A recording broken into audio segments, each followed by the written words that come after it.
Bienvenidos a este espacio de Canal 6 Valle de México. Como siempre, les damos la bienvenida a este espacio Perfiles, una serie de entrevistas de Canal 6 Valle de México, en donde hemos invitado a diversos exponentes. Hoy queremos saludar hasta China al maestro en estudios de Asia y África, con especialidad en China por el Colegio de México, Ejecat Lázaro, para platicar sobre el panorama de aranceles que ha impuesto la administración de Donald Trump y, por supuesto, la respuesta del gigante asiático. Un gusto saludarte, Hecat. Bienvenido a este espacio. Gracias, Francis, por la invitación y un gusto platicar contigo y con tu auditorio. Esta política de aranceles que en el caso de China ha amenazado a Estados Unidos con alcanzar un 245%. Y hemos visto que en algunos países, con algunos países esto entró a negociación. Sin embargo, en el caso de China se mantiene todavía la tensión entre estos dos países que son fundamentales para el comercio mundial.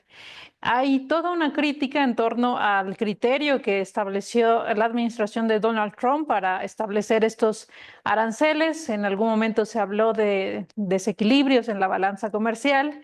Sin embargo, también lo que llama la atención en el caso de China es precisamente cómo ha respondido a todas estas variantes que ha impuesto la administración de Donald Trump en la imposición de aranceles. ¿Qué es lo distintivo y qué es lo que podemos decir respecto a la respuesta de China con respecto a otras regiones, a otros bloques económicos que han respondido también a la administración de Trump en el tema de aranceles?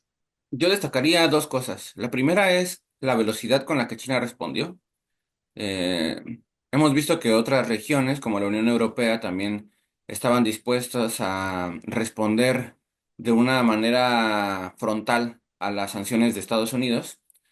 Pero en el caso de la Unión Europea, pues al ser un bloque regional, las decisiones toman bastante tiempo. De hecho, cuando ellos anunciaron que ya iban a responder con una serie de medidas, eran las respuestas a los primeros aranceles que había puesto Donald Trump hacía ya tiempo. Es decir, su respuesta es muy lenta de la Unión Europea. Por un lado eso, y por otro lado, el segundo punto que destacaría es, además de la rapidez, la contundencia de la respuesta de China. Porque China respondió de una manera inmediata, respondió diciendo que iban a aplicar los aranceles recíprocos. En el caso de China sí son recíprocos, porque Estados Unidos había dicho que los suyos eran recíprocos, pero no lo eran en realidad. Eran sanciones unilaterales, comerciales, pues que hasta la fecha no se entiende muy bien específicamente cuál es el plan detrás de todo esto. Pero fueron sanciones unilaterales sin ningún sentido económico y China sí respondió de una manera recíproca y ha estado subiendo la vara conforme Estados Unidos la va subiendo. Es verdad que en un momento ya China dijo, de ahí no vamos a continuar nosotros, 125% ya es una exageración, no podemos seguir subiéndola y no le podemos seguir este juego a Estados Unidos que no tiene ningún sentido.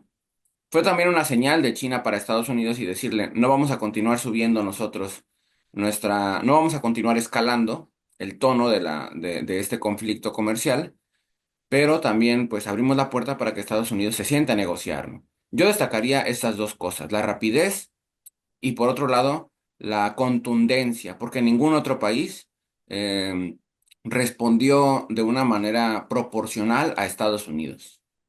En el caso de China, los aranceles estadounidenses actualmente tienen 145%. Es el caso también de Pekín con este 125% a los productos provenientes de la nación norteamericana. Y cómo esto ha venido escalando. ¿Por qué, digamos, China no tiene este interés, digamos, de subirse a seguir intensificando, digamos, la respuesta a esta dinámica que estableció la administración de Donald Trump? Y en ese sentido, yo mencionaba que es una señal que manda Beijing a Washington, una señal de que a pesar del conflicto, a pesar de la tensión, hay espacio para el diálogo, para la cooperación, para que se sienten a negociar. Vimos también ya que Beijing destacó a un individuo que él va a ser el representante de la República Popular China para sentarse a negociar todos estos aspectos comerciales. Está mandando otra señal a Washington. En cambio, Washington pues no ha puesto tanto de su parte, que es lo que esperaríamos de un Donald Trump que toma decisiones pues de una manera muy arbitraria, muy poco predecible. Esto en primer lugar está mandando señales. En segundo lugar, pues una racionalidad económica, es decir, no hay manera de predecir Donald Trump hasta dónde va a seguir escalando los aranceles. Actualmente sí, hablamos de un arancel de 145%, pero ha habido también amenazas por parte del presidente de Estados Unidos de que podrían subirse hasta 245%. China necesita dejar de responder simplemente como espejo a lo que está haciendo Estados Unidos y más bien asumir una estrategia propia, que es lo que hizo precisamente al frenar en 125 y dejar de dialogar reactivamente a Estados Unidos para empezar a fijar ya una agenda propia, que es lo que vimos con esa postura de que no va a continuar escalando los aranceles. Si Estados Unidos lo sigue haciendo, pues no habrá ya una respuesta en ese sentido, sino que China pues está buscando otras maneras de resolver esta cuestión. En este sentido, Ejeka, también tú has analizado los procesos de industrialización de ambos países. En el caso de Estados Unidos, que también es uno de los temas que se ha ubicado por parte de los analistas, que estaría, digamos, detrás de esta política arancelaria, tratando de obligar a muchas empresas a que regresen a Estados Unidos. Y en el caso de China, que también tiene un desarrollo industrial prácticamente de resultado de varias décadas de inversión. También este aspecto, digamos, salió a relucir con mayor claridad, digamos, en esta lucha de aranceles. Efectivamente. ¿Cuál es la razón de que se pongan estos aranceles? Se han mencionado fundamentalmente dos. En primer lugar, el déficit comercial de productos, porque si uno revisa la balanza comercial entre China y Estados Unidos, es verdad, China vende muchos más productos a Estados Unidos desde hace mucho tiempo. Pero lo que no se menciona por parte de la administración estadounidense es que Estados Unidos vende muchísimos servicios a China. Es decir, si solamente revisamos la parte de la balanza comercial que se refiere a los servicios, el superávit de Estados Unidos es enorme, aunque tiene un déficit en lo que se refiere a productos. Esto lo señaló de una manera muy atinada Beijing cuando sacaron su libro blanco, recientemente sacaron un libro blanco dando a conocer cuáles son las estadísticas y cómo ha venido evolucionando el comercio bilateral entre China y Estados Unidos. Entonces, en primer lugar se mencionó esto, ¿no? El asunto del déficit que tiene Estados Unidos, no tanto en términos comerciales, sino más bien el déficit del gobierno de Estados Unidos y que quieren, pues necesitan ingresos y una manera de obtener ingresos es cobrando aranceles a todas las importaciones para que el gobierno de Estados Unidos pueda tener más ingresos y eso les permita pues tener un mayor equilibrio fiscal, que actualmente pues ese es uno de los grandes problemas. Esta fue la primera razón y la segunda razón, como ya lo mencionabas tú, pues es un esfuerzo por reindustrializar a Estados Unidos. Esta política de industrialización que estamos viendo ahora con Donald Trump no es tan nueva, también ya con Biden se había lanzado un poco. No ha tenido los resultados esperados. El primer Donald Trump también hablaba ya de esto, el primer gobierno de Donald Trump.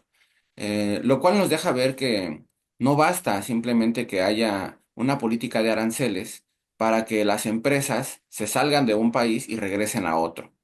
Esto lo vimos en el primer gobierno de Donald Trump cuando varias empresas chinas, sobre todo, comenzaron a ir a Vietnam, comenzaron a ir a México para burlar los aranceles.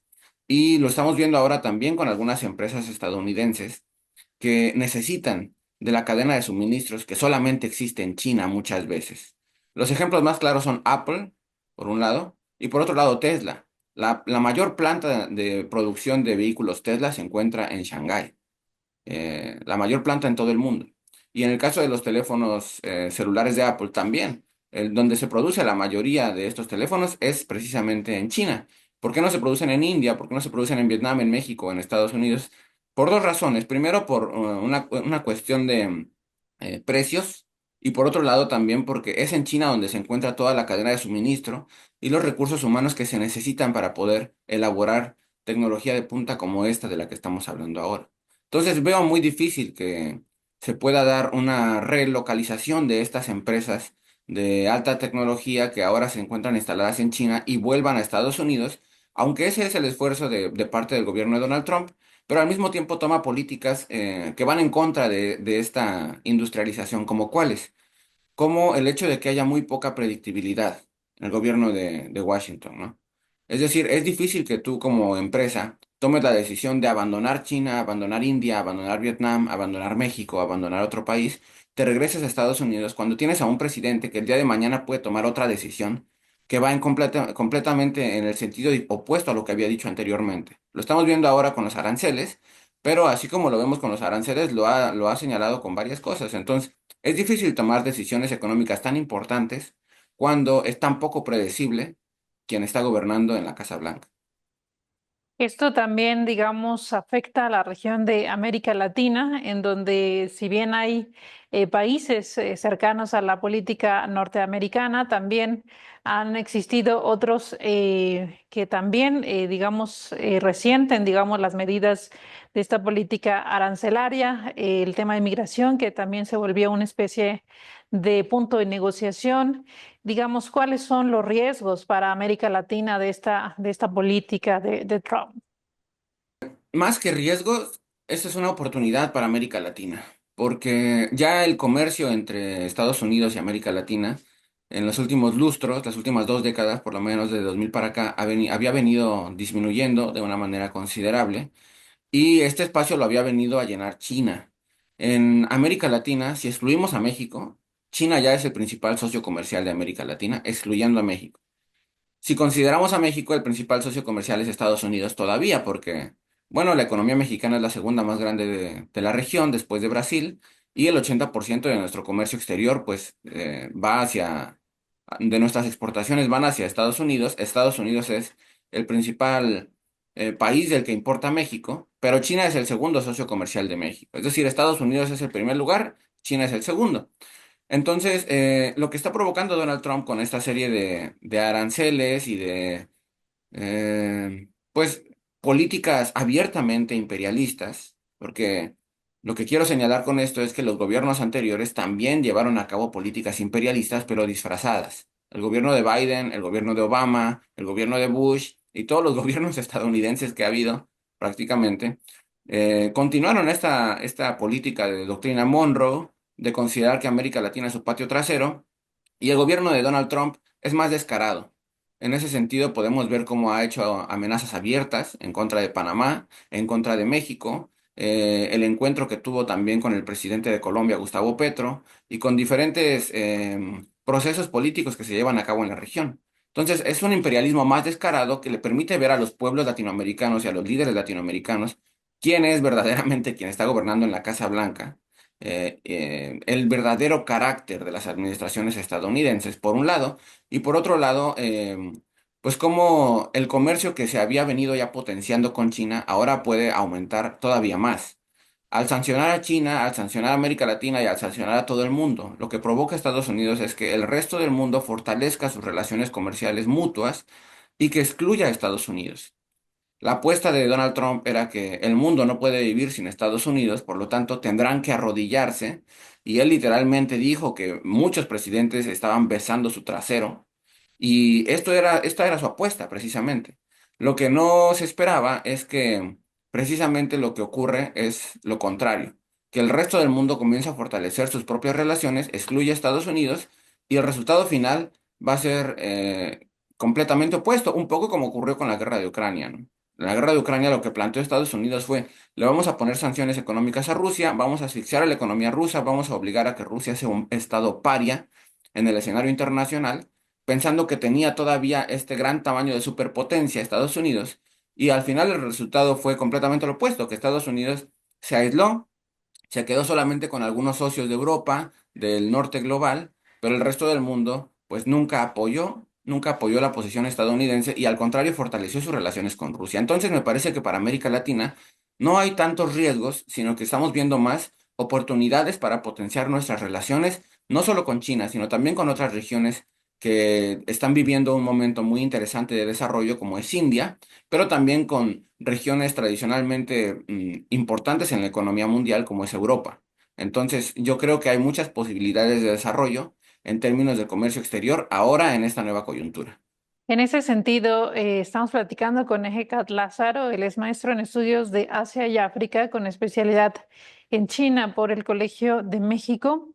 Ha estudiado la política exterior del gigante asiático y también su papel en esta nueva configuración geopolítica que se tiene actualmente. En ese sentido, también se ha generado en las redes sociales una conversación muy interesante en torno a cómo es precisamente este comercio mundial en el que los productores chinos han sacado a relucir precisamente cómo las grandes marcas han utilizado la mano de obra china y cómo, digamos, sin estas grandes marcas, los propios estadounidenses podrían adquirir productos a precios prácticamente reales. ¿Qué te ha parecido, digamos, esta dinámica, esta conversación que se ha abierto además en redes sociales anglosajonas? Me parece muy interesante. Hay gente que señala que esto es una campaña de, pues un tanto como de marketing, como de soft power, como de diplomacia pública, dirigida desde Beijing. Y yo la verdad no sé hasta dónde esto sea real. Es posible también que sea una respuesta espontánea, una respuesta pues muy natural de los productores chinos que responden a un mercado que ha cambiado, a un escenario adverso, por un lado, y por otro lado también a lo que perciben como un ataque hacia China, un ataque abierto hacia China. Porque en China, a diferencia de otros países, existe sí un nacionalismo bastante fuerte resultado de una historia de 5.000 años, por un lado, y por otro lado también la percepción de que China está un tanto como en la mira de Estados Unidos desde hace tiempo ya, y entonces esto ha provocado que entre el pueblo chino se consolide todavía más la idea de que China necesita fortalecer su posición, necesita dar la cara.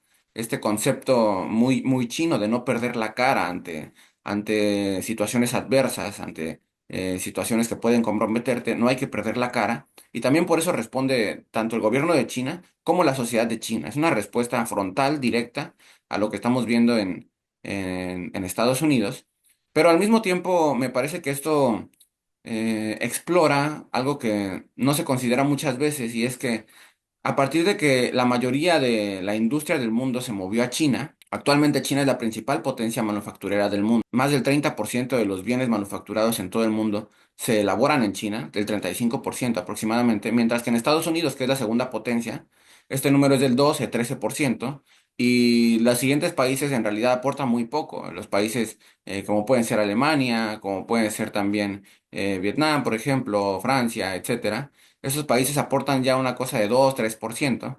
Entonces China es la gran superpotencia productora y muchas veces pensamos, bueno, sí, ahí se producen muchas cosas y se piensa a veces en bienes de bajo valor agregado, y no se piensa que en realidad China tiene la capacidad de producir desde productos muy básicos, como pueden ser plásticos, como pueden ser a lo mejor textiles, eh, y puede producir también máquinas altamente tecnificadas, puede producir teléfonos celulares, puede producir ahora aviones, también ya están produciendo. Una de las respuestas de China hacia Estados Unidos fue cortar la demanda de autopartes, de partes de Boeing, de estos aviones de Boeing que son tan importantes en el mundo. Además de Boeing, la otra gran empresa monopólica en el mundo es Airbus, que es europea, y China ya está desarrollando también sus propios aviones. Entonces, China tiene la capacidad de desarrollar desde lo más básico hasta la tecnología más avanzada, aunque todavía hay algunos productos que no se encuentran todavía dentro de lo que China puede hacer, como los chips más avanzados. Estos los sigue comprando a Estados Unidos o los sigue comprando, por ejemplo, a países europeos como Países Bajos. Pero en medio de toda esta gran cadena de suministro hay también pues lo que se considera como estas marcas de lujo, ¿no? Marcas muy caras que también se elaboran en China, que estamos descubriendo que también se producen en China y que normalmente pues no lo pensamos, ¿no? Pensamos que todo esto se elabora, no sé, en Italia, en Francia, en algún país europeo. cuando en realidad pues lo que está detrás es que no solamente se movió la industria más básica o la industria más avanzada a China, sino también este tipo de industria se movió también a China, que tiene una gran capacidad manufacturera ahora, industrial, y que incluso en esto que muchas veces no consideramos nosotros también está presente. Entonces yo destacaría estas dos cosas. Por un lado, el golpe que siente la sociedad del gobierno de China, el acoso por las políticas abiertamente imperialistas y hostiles de Estados Unidos, y por otro lado, la capacidad que tiene de responder. Porque si China responde de esa manera es porque puede hacerlo. A lo mejor los mexicanos quisiéramos responder también así, pero ¿cómo puede responder México ante eso si dependemos completamente de Estados Unidos? Pues es en realidad muy difícil hacerlo en estas condiciones y más bien tendríamos que trabajar para llegar a un momento en el que sí México tuviera un grado de soberanía más amplio, más sustantivo y pudiéramos en realidad dar una respuesta como la que está dando China actualmente. Ahí el análisis que nos comparte el maestro en estudios de Asia y África, Hecat Lázaro. Te agradecemos muchísimo que nos amplíes un poco de esta mirada desde la respuesta china y, por supuesto, las implicaciones que tiene para el comercio mundial. Por el momento podemos decir que todavía es incierto qué impacto va a tener esta política. La misma Organización Mundial del Comercio ha señalado que este tema genera una serie de incógnitas que todavía no pueden responderse totalmente, pero de que tendrán repercusiones, tendrá repercusiones. Estaremos al tanto y te agradecemos por el momento la comunicación, Ejecad. Gracias, Francis, un gusto poder conversar contigo. Así es como terminamos esta entrega de perfiles. Nosotros los esperamos en otra emisión y les agradecemos muchísimo su compañía.